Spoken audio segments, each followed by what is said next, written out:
Պարոն Հովհաննիսյան, մենք արդեն ձեր երկու գործընկերների հետ արել ենք հարցազրույց, Արմեն Փամփուխչյանի եւ Սուրեն Գրիգորյանի։ Հետաքրքիր է ձեր գործունեությունը որպես Երևանի քաղաքապետի տեղակալ։ Ինչով է էապես տարբերվում նրանցից, եթե կա այդ տեղական տարբերությունը։ Դե բնականաբար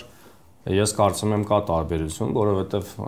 նախ եւ առաջ ունենք համապատասխան ոլորտներ, որոնք համակարգում ենք եւ Ձերը որն է, այտենց շեշտը ինչի վրա է դրած։ Տեսեք, իրականում Սուպեր ուժը որն է ձեր, եթե բանով նայենք։ Տեսեք, իրականում երևի ամենաշատ ոլորտների փոփոխություններ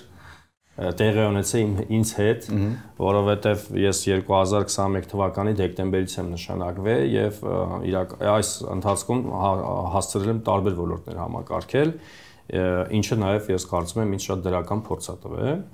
Եվ իմը ես համարում եմ իհարկե նախ եւ առաջ ֆինանսական ոլորտն է, որովհետեւ ես ունեմ ֆինանսական կրթություն, մաթեմատիկական կրթություն, եւ ֆինանսներ, բյուջե, եկամուտների հավաքագրում, գնումներ, սա այն ոլորտներն է, որից Հողը մի խոսքով կոպիտ ասենք, ֆինանսները։ Նաեւ համակարգում եմ կրթության ոլորտը, մշակույթի ոլորտը Եվ տարի ու կես նաև համակարգել եմ, ես կարծում եմ ամենաբարդ ոլորտներից մեկը շինարարության եւ բարեկարգման ոլորտը։ Ամեն ինչ համակարգել եք, ստացվում է, ահագին շատ բան։ Ես կարծում եմ, որ դեռ 2-3 վարչություն կա, որը չեմ համակարգել, բայց ընդհանրապես Գիտեք կուզեի, որ մի օր դա էլ փորձեի եւ փորձս համարել արժեք Երևանի քաղաքապետարանում, բայց անկեղծ ասած ես տվյալ ես համակարգման ոլորտներից շատ ինձ կոմֆորտ եմ զգում եւ կարծում եմ, որ շատ անելիքներ ունեմ։ Իդեպ տարբեր բաներ փորձելու եւ չգիտեմ հիմա կարող քչերը հիշեն, բայց դուք մի պահ քաղաքապետ եք։ Ժամանակապետի պաշտոնակատար, բայց դե դուք եք քաղաքապետը 23-ի մարտից հոկտեմբեր, եթե չեմ սխալվում։ Իմ հաշվարկով 6 կամ 7 ամիս 6 ամիս, հա, դժվար բաժանվեցիք հետո այդ ես կուզեմ անկեղծ պատասխանել, շատ մեծ ուրախությամբ եմ ես բաժանվել, այո, անկեղծ ասած, որովհետև դա մեծ պատասխանատվություն էր եւ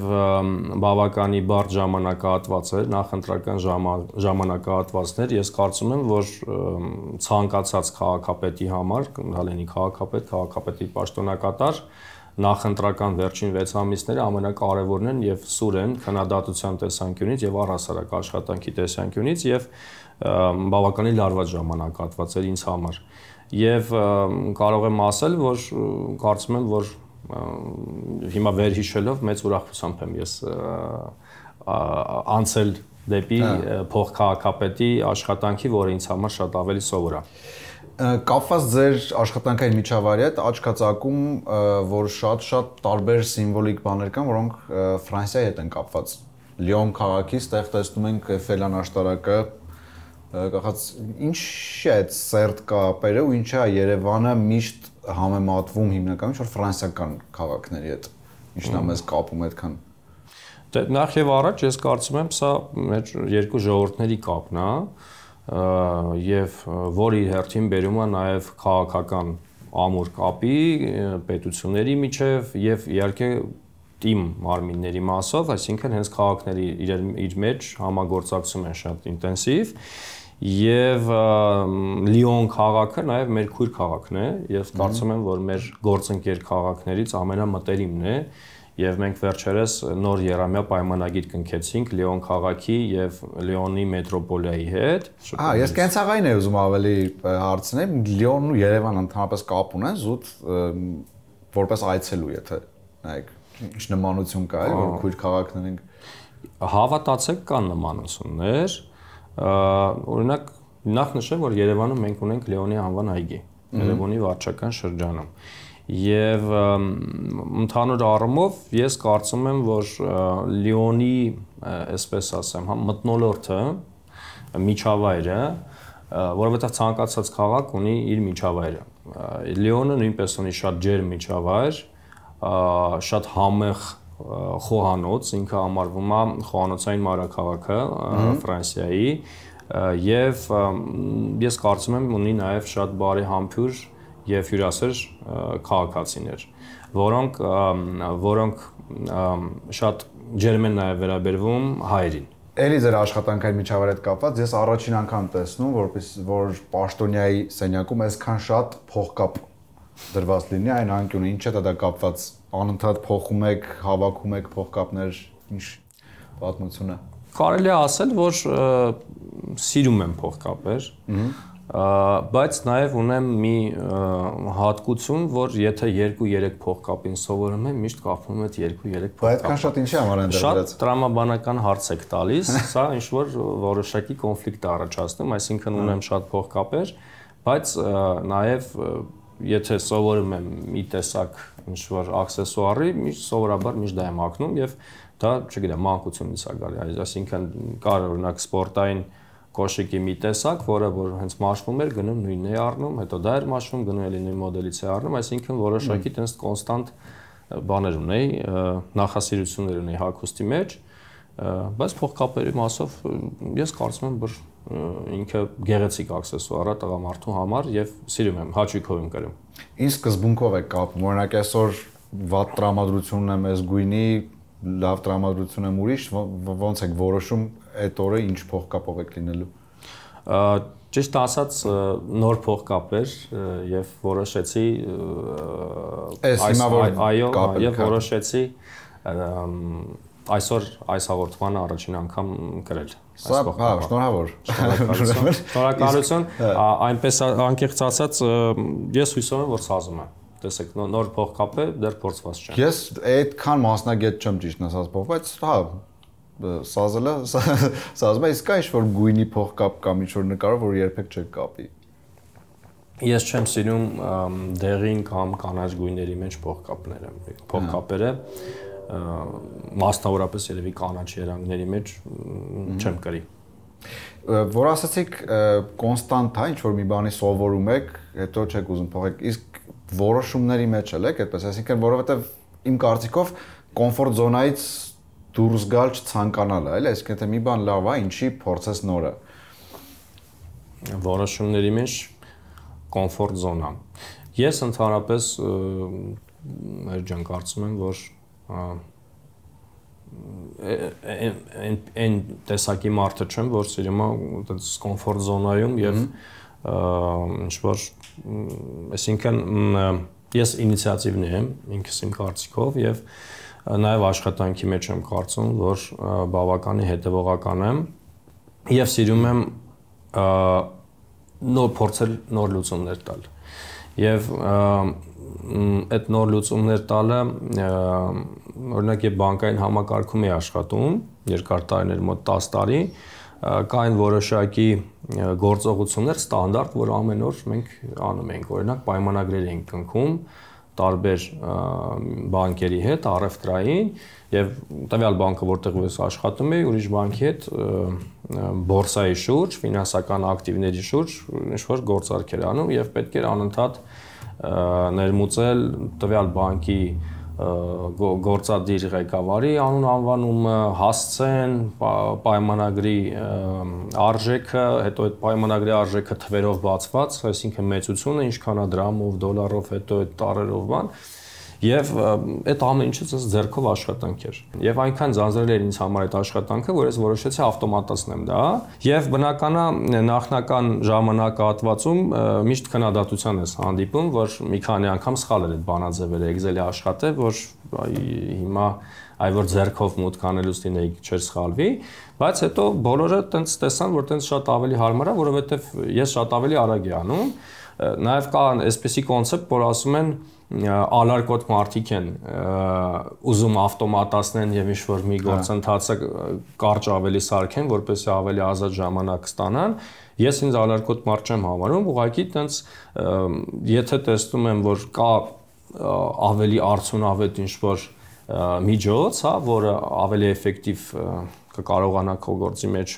չգիտեմ, ավելի էֆեկտիվ կարելի աշխատել, միշտ փորձում եմ դա անել։ Այսինքն որոշումների մեջ նաև ռիսկի չէ պետք է գնալ։ Ոնց հասկացած ձեր ցանկացած փոփոխություն ինքը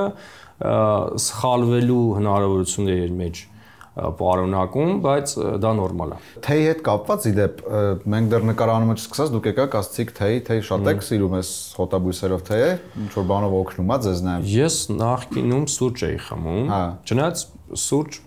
որպես այդպեսին չեմ սիրում։ Այս խոտաբույսերը պետք է հանգստացնում։ Ինքը հանգստացնում է, սա ձեռք բերված ավանդույթ է։ Այո, հանգստանալու կապված, այսինքն ձեր մոտ լինում են բարի որ գործի մեջ, չգիտեմ, ջղայնությունը, ստրեսը եւ այլն, պետք է մի ձև զսպել։ Ու ինչ որ միջոցներ եք դիմում դրա համար։ Այո։ Թեյնա մենակ։ Թեյը միջոցներից մեկն է, այս խոտաբույսերով թեյը ինքը հանգստացնում է, ընդհանրապես կոֆեին չեմ օգտագործում, էներգետիկ խմիչքներ, կոֆեին չեմ օգտագործում, նաև չեմ ծխում այլևս։ Ես կարծում եմ, որ թեյ խմելը դա մի հատ յուրահատուկ նաև ինչ-որ sense պրոցեդուրա է, էլի։ Օրինակ թեյ խմելու ժամանակ, չգիտեմ, ինձ հաճելի է, որ այս տեսակի բաժակով եմ խմում, ինձ հաճելի է, որ այս տեսակի թեյնիկ է, այսինքն նաև որոշակի էսթետիկ հաճույք եմ ստանում թեյ խմելիս։ Գիտարը գործի ժամանակ նվագում եք, մենք գիտենք, որ դուք գիտար նվագել սիրում եք։ Եթե անկեղծ ասեմ, եղել է։ Հա, ինչ կապակում եք ինչ է գործի ժամանակ գիտար նվագել։ Դե գործի ժամանակ հենց չեմ ասի որ առավոտյան կամ ցերեկը, Անցմիջման եք sense ասեք, որ նախ էս գիտարը ինձ մեր մշակույթի վարչության գործընկերներն են նվիրել, իմանալով իմ նախասիրությունները, որովհետև ես տանը ունեմ կլասիկ ավելի գիտար, իսկ այս գիտարը ակուստիկ գիտար է Fender ֆիրմայի միջին լավ, իմ համար լավ, միջին գիտար է, շատ ուրախացա անկեղծ ասած, եւ եղել են առիթներ, որ չգիտեմ, օրինակ եթե այդ օրը համարում եմ, որ մի հատ լավ դրական արդյունքով ավարտում ենք եւ ինչ որ սպասված մի աշխատանք, երկար ջանք ու երանգ ծախսելուց հետո գալի հաստատմատրամաբանական ավարտին, տենց իմ մոտ այդ գալիս է sense ինչ-որ ոգեշնչություն եւ կամ պետք է երաժշտություն լինի, կամ կարամ ինքս գիտար նվագեմ, ինչ որ sense երգեր, որոնք տենց օրվա ընթացքում sense մտքիս եկել են Եվ չգիտեմ, համենայն դեպս ես կարծում եմ, որ իմ գործընկերները նույնպես փոխքաղաքապետերը սիրում են գիտար լսել եւ իմ կատարմամբ են սիրում գիտար լսել, սա շատ կարեւոր է։ Եթե այդպես չլիներ, ես իհարկե այստեղ գիտար չի ունենա։ Այսինքն իրանց համար էլ եք նվագում։ Երբեմն։ Մենք գիտենք, որ քաղաքապետն էլ է գիտար նվագում, մրցում եք։ Չէ, բացարձակ չենք մրցում։ Դուետներ գիտարով արել եք։ Եղել է։ Հա։ Եթե երկու գիտար լինի, հիմա չեմ հիշի օր եւ ժամ, բայց կարծում եմ այդպիսի առիթ պետք է որ եղած լինի, որ երկու գիտար լիներ կամ եղել են առիթներ, որ ինքնանվագում են երգերը, որոնք իրեն են հոգի հարազատ, հետո ով ավելի լավ նվագում ըստ ձեզ։ Մենք տարբեր ոճերի մեջ ենք նվագում։ Ձեր ոճը որն է։ Իմ ոճը իմ անցած ուղը հետ է կապված, իր ոճն է իր անցած ուղը հետ է կապված։ Բայց ես նաև հաճախել եմ գիտարի դասերի, մոտ 4 տարի եմ սովորել Մոսկվայում։ Հասկացանք, դուք ավելի լավ եք նվագում ոնց որ։ Չեմ կարող ասել։ Մենք տարբեր ձև ենք նվագում։ Դուք ասացիք, որ ձեր ամենասիրելի վայրը աշխատավայրում ոչ թե այս սենյակն է, այլ հանդիպումների դահլիճը։ Ասեք ինչու գնանք այնտեղ։ Ես կարծում եմ, որ ինքը շատ հարմար է քննարկումների համար, նաև մենք այնտեղ ունենք մոնիտոր մեծ, որը շատ նույնպես հարմար է քննարկումներ կամ վիզուալ ինչ-որ պատկերներ, գրաֆիկներ նայելու համար։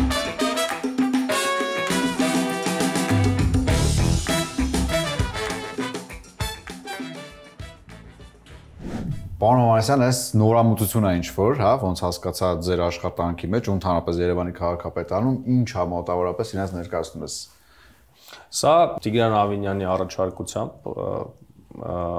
ինքն է այս ծրագիրը ընտրել եւ սկզբնական փուլում տենց մեր համար անսովոր էր, բայց հետո հասկացանք, որ շատ կարևոր գործիք է, ինքը project management-ի այսպեսի մի բան է, հարթակա, որտեղ մենք յուրաքանչյուրս գրել ենք մեր ոլորտի առանձին քարտերը, աշխատանքները, ժամկետները, նաև լուսանկարներ ենք անհրաժեշտության դեպքում այստեղ տեղադրում եւ արդեն քաղաքապետի հետ յուրաքանչյուր շաբաթ ունենում ենք քննարկում եւ այսպես ժամկետների մասով եւ աշխատանքների մասով արդեն վերահսկում ենք, համ ինքներս մեր ժամկետներ ենք վերահսկում, իսկ քաղաքապետը արդեն մեր յուրաքանչյուր ոլորտի անելիքները։ Այսինքն քաղաքապետը մտնում ստուգում է ինչ է կարել, ոնց է կարել կոպիտ ասած, մտնում ստուգում է, ծանոթանում է նաև ժամկետների մասով, այստեղ եթե առաջարկություններ կա, յուրաքանչյուր փոխքաղաքապետին կարողանում է այդտեղ մեկնաբանություն գրել, ժամկետների մասով բարձրաբանում ուզել, այսպեսի մի հարթ է կա։ Բայց ինչ է կարել, չէ կարել, դուք եք լրացնում։ Այո։ Հա, այսինքն ինքը ձեր գրածին պիտի հավատա կամ չհավատա։ Ես հավատացեք տարբեր մեխանիզմներ ունի անհրաժեշտության դեպքում ստուգելու։ Այսինքն հավատում է։ Ես կարծում եմ հավատում է, որովհետև հակառակ պարագայում եթե չի հավատում, ոնց պետք է աշխատենք միասին։ Իսկ որ sense նայում եք այս տարբեր իրականացվող աշխատանքներին եւ այլնին, ձեր համար թիվ 1 խնդիրը Երևանում ո՞րն է։ Ես չի ասի որ թիվ 1 խնդիր ունենք, էլի բոլոր Երևան քաղաքը կենթանի մեծ մեխանիզմ է, հիմա որ ընդհանուր որ այսպես մեծ պատկեր ունենք մեր արժեվ յուրաքանչյուրս, նախ տեսնում ենք ինչ ծավալի աշխատանք ենք անում, որովհետև հավատացեք ահռելի ծավալ է։ Եվ վերջին տարիներին ծավալը կրկնապատկվել, եռապատկվել աշխատանքները, այսպիսի ծավալի աշխատանք քաղաքը երբեք չի արել մանկապարտեզների հիմնանորոգման մասով, վերելակների հիմնանորոգման մասով եւ այլն եւ այլն։ Չէ, այդ հասկանալի է, բայց ընդհանրապես Երևանը խնդիր չի, օրինակ ես ինչքան այցելուի հետ խոսել եմ, իրանց համար առաջինը այդ օթի թեման է, շատերը ովքեր սովոր չեն, որովհետեւ մենք սովոր ենք, ստեղ ենք ապրում, բայց շատերին գիտե որ առաջ անգամ են գալիս Երևան, 2-3 օր հետո իրանց մոտ սկսում է պրոբլեմներ շնչառության, չորություն, ինչ-որ հասկանում եմ ինչի մասին է խոսքը։ Տեսեք, մենք ընդհանրապես ինչի հիմա այս վերջին ժամանակահատվածում ակտիվորեն սկսվեց խոսվել այդ խնդրի մասին, որովհետև այս խնդիրը այնպես չի, որ վերջին 1 տարվա մեջ է կամ 2 տարվա մեջ է։ Այս խնդիրը ես կարծում եմ վերջին տասնամյակներին կար, ուղղակի կար աճողական տենդենց կապված օթի աղտոտող ներազդող սուբյեկտների ավելացումից, բայց մենք վերջին 2 տարիների ընթացքում Երևանի ավականու որոշմամբ նոր կարգավորումներ մտցրեցինք այս դաշտ եւ այն խոշոր կառուցապատողները, որոնք տարբեր ներդրումային ծրագրեր իրականացնում Երևան քաղաքում, շինարարական նկատի ունեմ, իրենք նաև պարտավոր են տեղադրել օթի որակը վերահսկող սարքեր։ Նախ եւ առաջ մենք օգտվելով դրանից մոնիտորինգ ենք անում տվյալ շինհրապարակի հարակից տարածքների փոշու մակարդակը, որովհետև շատ կան բողոքներ, որ շինհրապարակներում կա մեծ փոշի եւ նաև մենք նոր կահավորման հատուկ ցանցեր ենք հիմա նույնպես առաջարկում, որպեսզի դրանցով կահավորեն, բայց ինչևէ, այդ սարքերը ունիվերսալ են եւ նաև օթի ընդհանուր աղտոտվածությունն են կարող են մոնիտորինգ անել, այդ PM2.5 աղապարը։ Այստեղից մենք մեր Active Citizen-ում ունենք եւ ես նախնական այստեղ կարող եմ ձեզ ցույց տալ։ Տեսեք, մենք ունենք 172 սարք Երևան քաղաքում տարբեր վայրերում տեղադրված։ Հիմա այս պայդրությամբ, տեսեք, ընդհանուր իրավիճակը գնահատվում է դեղին կամ կանաչ, սա բարվոք վիճակ է, այսինքն ինքը նորմային մոտ է կամ մի փոքր է նորմալ գերազանցում։ Այստեղ մի քիչ ավելի բարձր պետք է լինի, տեսեք 102-ը air quality index-ը կոչվում, այստեղ 102-ը ինքը ինչքան բարձր է, այդքան վատ է։ Հիմա եթե այս նարնջագույնը համեմատենք օրինակ կանաչի հետ, տեսեք, ստե 28 է։ Մոտ 4 անգամ բարձր։ Հիմա տեսեք նարնջագույնը վատ է, ինչ արվում։ Հիմա նարնջագույնը վատ է, մեր բնապահպանության վարչությունը նախ հասկանում է բնապահպանական տեսանկյունից ինչի է սա, օրինակ կարող է լինել չգիտեմ տեղանքի հետ կապված եւ այլն, բայց բացի դրանից նաեւ մեր գասկը, այն մարմինը, որը վերահսկում է շինարարությունը, անպայման տեսնում այցելում է եւ պետք է հասկանա, կարող է հիմա օրինակ այս շինարարությունից մեծ քանակի փոշի հարակից հատված դուրս գալիս եւ գնալու են եւ այս հարցով զբաղվել։ Հիմա գնալու են ստուգեն, այսինքն արդեն սա մենակ դուք չեք տեսնում, որ նարնջագույնը։ Սա ավելին ասեմ, յուրաքանչյուր քաղաքացին է տեսնում, այս հարթակը բոլորի համար է բաց։ Եվ արդեն երբ որ Երևան քաղաքը ունեցավ 172 օդը վերահսկող սարք, այս ռեֆորմից հետո մեր քաղաքացիները այս խնդրի մասին ել ավելի խորը իմացան եւ իհարկե նույն պահին սկսեցին քաղաքապետանին հորդորներ ասել, բայց թե տենցա դե դուծեք։ Հիմա մենք էլ ախտորոշել ենք այս խնդիրի իրական պատկերը ստացել ենք եւ քաղաքապետը հանձնարարեց, որ քառամյա ծրագիր մշակեն այս իրավիճակը բարելավելու մասով եւ կարծում եմ որոշակի նաեւ խիստ կարգավորումներ լինելու սկսած տարբեր ոլորտներից, այդ թվում տրանսպորտային ոլորտից, որովհետեւ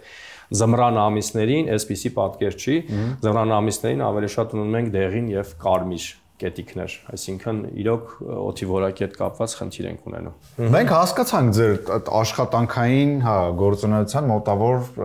ոճը, թե ինչ տեսք ունի։ Ես բայց այսպեսի մի հարց ունեմ ձեզ, պատկերացրեք, ես արտասահմանցի եմ, ով երբեք չի եղել Երևանում, ու դուք ինձ պետք է համոզեք, որ ես այցելեմ Երևան։ Ես կասկածում եմ, ոնց ինձ կհամոզեք, որ ես գա Երևան, ասենք մի շաբաթով։ Տեսեք, ես նախ առաջ կարծում եմ, որ որքան էլ Երևանը դա ճարտարապետության մասին է թամանյանական, որը հիանալի է իմ կարծիքով, բայց նաև Երևանը մարդկանց մասին է եւ մթնոլորտի մասին է։ Եվ ես օրինակ ունեմ դասընկերներ, ես իմ դպրոցը Մոսկվայում եմ ավարտել եւ իմ դասընկերները դպրոցը ավարտելուց հետո տարբեր ժամանակահատվածում այսպես այցելեցին Երևան եւ հավատացեք, որ մեկ անգամ այցելուց հետո յուրաքանչյուրի մոտ այդ ցանկությունը եղավ մի քանի անգամ վերադառնալ եւ վերադառնալ։ Այսինքն նախ եւ առաջ ես կարծում եմ Երևանը սա մթնոլորտի միջավայրի ջերմության մասին է եւ հենց կարծում եմ այդ խոսքերը կամ շեշտը այդտեղ դնելով ես պետք է այդ մարդկանց հորդորել որպեսի գան։ Իհարկե նաեւ հաշվի առնելով հին մշակույթ, քրիստոնեություն, 1700-ամյա հին քաղաք, Էրեբունի ամրոց, այդ ամեն ինչը իհարկե նույնպես շեշտելու է, բայց նաեւ այդ որ ասում են Երևանը տունը շենք չէ, Երևանը մենք ենք, այս միջավայրի մասին է, կամ ասում է Երևան սրտից բացի դու ունես հոգի, նույն երկում, չէ, Ֆորշի։ Ես կարծում եմ ինքը շատ հստակ եւ թիրախային ճիշտ է ասում։ Իսկ ձեր ամենասիրած վայրը ո՞րն է Երևանում։ Իմ ամենասիրած վայրը Օրինակ Արմեն Մամուկյանը ասում էր փոքր կենտրոն, այնտեղ սիրում շատ լինի։ Ես մի քիչ ոչ ստանդարտ բան կասեմ, ես այդ Արաբկիրի այդ Մալականի այգի հատվածն եմ սիրում, դա երևի ուսանողական տարիների հետ է կապված։ Սլավոնականում եք սովորել, հետո, հա։ Այսպեսի ինչ-որ տենց կապ կա այդ հատվածի հետ մոտս։ Թամանյանի Կիսանդրին չի ճնշում ձեզ լավ իմաստով, այսինքն որ նայեք։ Գիտեք, ես կարծում եմ, որ Չէ, ես չեմ կարծում, նույնիսկ երբեմն որոշումներ կայացնելիս քննարկումների ժամանակ կատակով ասում եմ, եկեք կարծիք հարցնենք։ Ինչ ասում բնական։ Գոհաձ է։ Կամ ասում եմ, գոնե տեսնենք, որ դեմքը ջղային չլինի այսպես։ Սա իհարկե կատակով ենք ասում, չէ, չեմ կարծում, հակառակը Երևանի ժամանակակից Երևանի ստեղծողն է եւ ինչի ոչ։ Այս Կիսանդրին ճիշտ ասած դեռ երևի Մեշչանի ժամանակից է այստեղ, որովհետև այս աշխատասենյակում աշխատել էր Արթուր Մեշյանը, դրանից հետո այլ քաղաքապետի խորհրդական ունենք, Ճգնավորյան Դավիթը, որը նույնպես ճարտարապետական այսպես բաներով է զբաղվում, եւ այս ոճը իրենից ենք ժառանգել, բայց ընդհանրապես չի խանգարում։ Իհարկե, այսինքն հակառակը օգնում է, ոչ թե չի խանգարում։ Հասկացա։ Պարոն Ավանեսյան, շատ շնորհակալություն հետաքրքիր զրույցի համար ու մեր ավանդական հարցը ինչի համար այստեղից որևէ մեկին կհեռացնեք աշխատանքից։ Երևի սիստեմատիկ ստելու համար։ Սիստեմատիկ աշխատանքի մեջ սիստեմատիկ, այսինքն 1-2 անգամ կներեք, եթե ստեն։ Կարծում եմ այո։ Կարծում եմ այո, բայց պարտադիր կախտորոշեմ, դա պատճառները կփորձեմ նույնպես հասկանալ ինչու է այդ մարդը այդպես ներկայացնում, բայց եթե դա սիստեմատիկ է կրկնվում, ես կարծում եմ իհարկե պետք է այսպես հրաժարվել փոխադարձ իրար հետ աշխատելուց։ Շատ շնորհակալություն։ Շնորհակալություն։